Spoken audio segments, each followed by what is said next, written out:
kids, where are you? It's time for all the art to tell stories.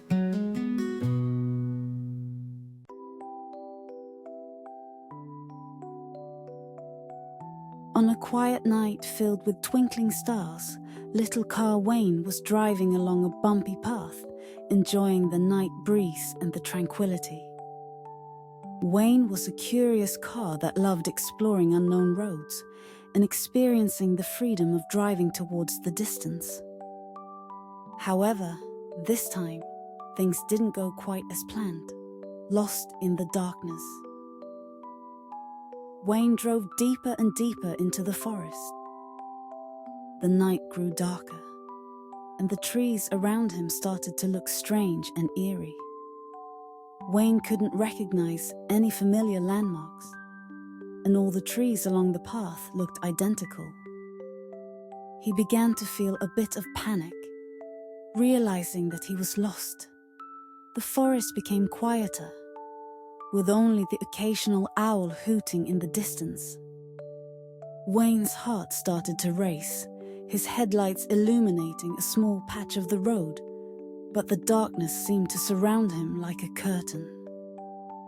He tried to remember the way he came, but every direction looked the same, and he had no idea which way to go.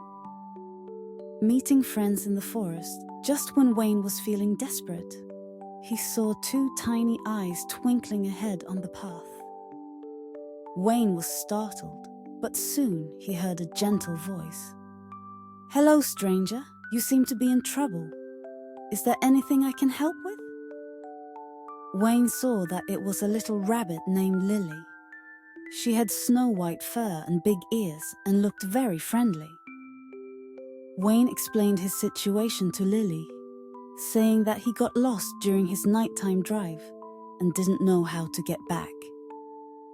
Lily comforted Wayne and invited him to a clearing in the forest, saying there were more animal friends there who could help.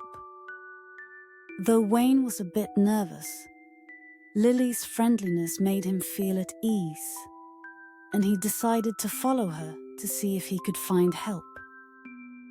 A warm forest clearing guided by Lily, Wayne arrived at a small clearing in the forest.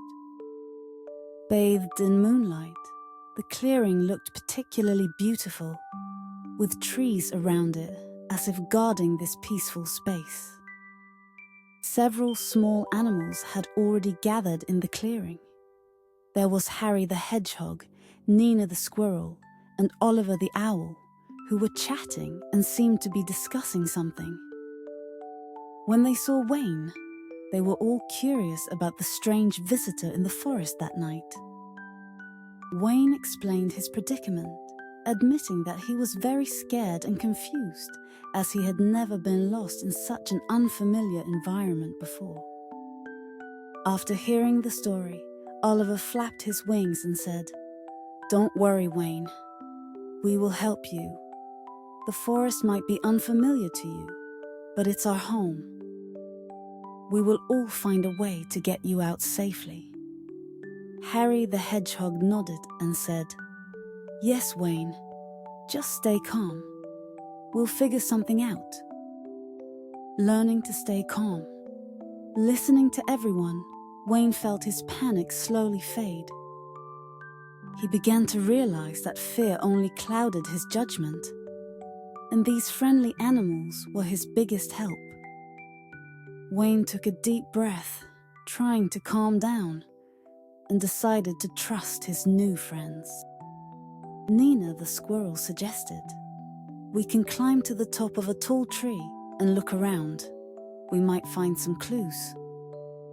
So, Oliver flew to the top of the tallest tree, surveying the surroundings with his keen eyes. Soon, he came down and told everyone that he saw a big road in the distance, which should be the direction Wayne needed. Following Nina's suggestion, the group decided to lead Wayne to the road. Along the way, the animals surrounded Wayne, chatting with him and sharing interesting stories about the forest. Wayne felt less scared and even began to enjoy this wonderful nighttime adventure. Journey through the darkness. They faced many challenges on the way. Some parts of the path were blocked by fallen trees that Wayne couldn't pass. Harry used his little strength to help the others move the branches. When they reached a muddy area, Lily jumped ahead, guiding Wayne to the driest paths to avoid getting his tires stuck. Wayne was deeply touched by the animals' unity and friendship. He had never thought he would meet such helpful friends in such an unfamiliar place.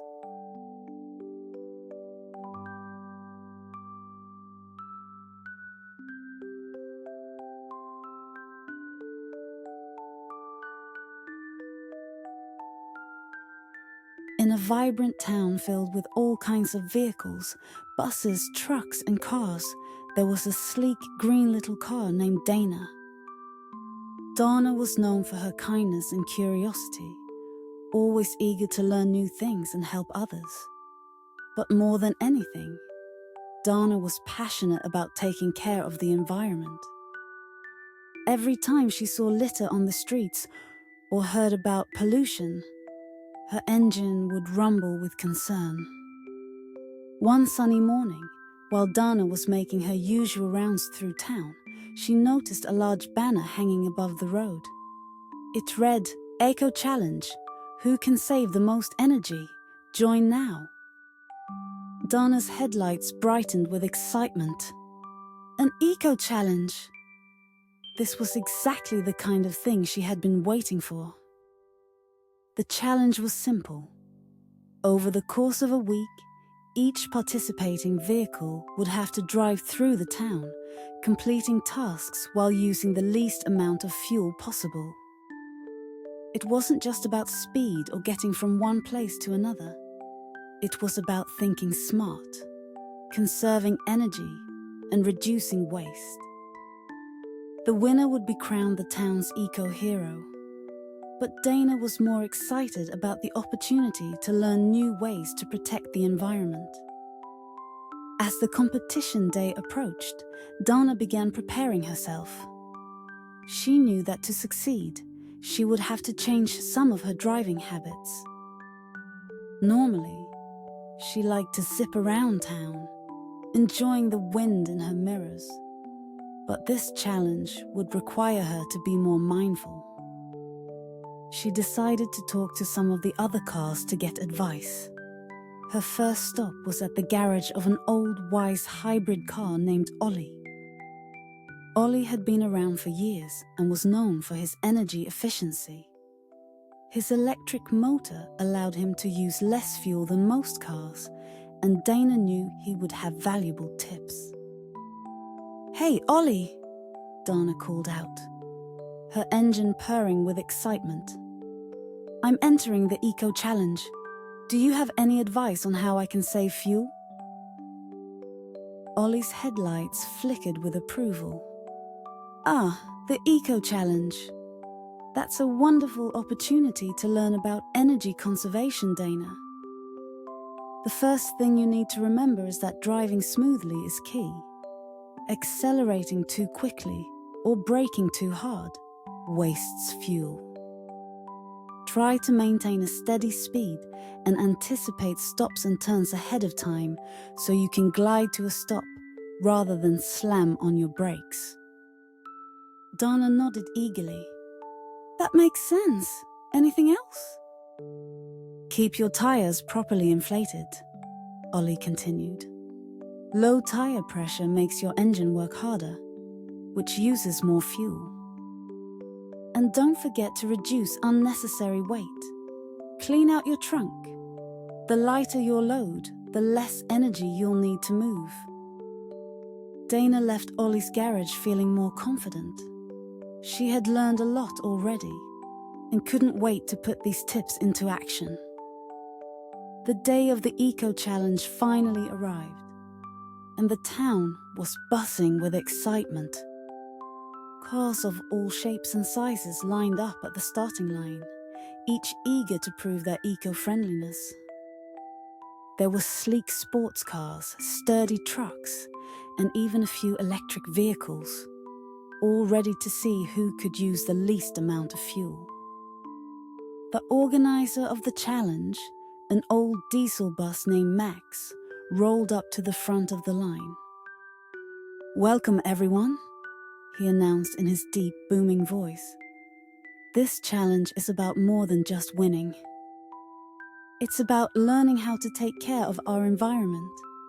The tasks you'll complete will test your ability to conserve fuel, reduce waste, and think creatively. The vehicle that saves the most energy while completing all the tasks will be crowned our eco-hero. Good luck." With that, the race began. Each car had a list of tasks to complete: delivering groceries to a local market, picking up recyclables, and helping clean the streets. But the real challenge was doing all of this while using the least amount of fuel. Donna started off carefully, remembering Ollie's advice. She accelerated slowly, keeping a steady speed, and when she saw a red light ahead, she eased off the gas and coasted to a stop. She could feel the difference already. Her engine was quieter, and she wasn't using as much fuel as she normally would. Her first task was to deliver a basket of fruits and vegetables to the town's market. It was a short distance away, but Donna knew that even short trips could waste fuel if she wasn't careful.